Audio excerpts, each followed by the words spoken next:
Pour cette première façon d'implémenter l'algorithme, on va vraiment faire comme si on le faisait à la main. Donc on va prendre la première valeur, la plus grande. Si elle est plus petite que la somme à rendre, on la rend une fois, et on regarde ce qui reste à rendre. Si c'est toujours plus petit, on la rend une deuxième fois, on regarde ce qui reste à rendre, etc. Et quand la valeur devient plus grande que ce qui reste à rendre, on passe à la valeur suivante. Et la même chose, on regarde si elle est plus petite que ce qui reste à rendre, on la rend une fois, et puis on calcule à nouveau ce qui reste à rendre, etc., etc. Donc avant de l'implémenter en Python, on va l'écrire sous forme de commentaire, puis après on traduira ça en Python. Donc, il va nous falloir faire une boucle tant que la valeur est plus grande que la somme. On va compter une fois de plus la valeur. Donc on va, dans la liste composition, on va rajouter un comptage, fait de livre à cette valeur-là, il faut la prendre une fois de plus, puisqu'elle est plus grande que la somme à rendre. Ah pardon, c'est pas plus grand, c'est plus petit que la somme à rendre. Donc on la compte une fois. On va calculer la nouvelle somme à rendre.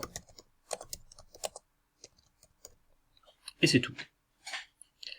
Donc pour faire ça, une boucle tant que c'est une boucle while. While, donc tant que la valeur est plus petite que la somme. La valeur, ça va être, elle est dans la liste monnaie et on est actuellement, puisqu'on est dans une boucle for, on est actuellement sur la valeur de rang i. Donc la valeur actuelle c'est monnaie i. Tant que la valeur est plus petite, donc inférieure, alors ou égale, il faut rajouter, puisque s'il y a égalité, on peut quand même utiliser cette valeur-là, à la somme, on compte une fois de plus la valeur, donc ça se fait dans la liste composition, on va dire que composition i égale composition i plus 1. Donc si dans composition on l'avait déjà pris une fois cette valeur, là on la prendrait deux fois, puisqu'on dit qu'on reprend ce qui avait déjà été compté, on rajoute 1. Et enfin on calcule la nouvelle somme, puisque maintenant que j'ai rendu cette valeur, la somme à rendre elle est plus petite de cette valeur, et donc maintenant la nouvelle somme, ça va être somme moins monnaie i. Donc là prenons l'exemple de la somme 49, et puis de la liste 50, 20, 10, la première des tests. Donc au début i vaut 0, donc on est sur la valeur 50.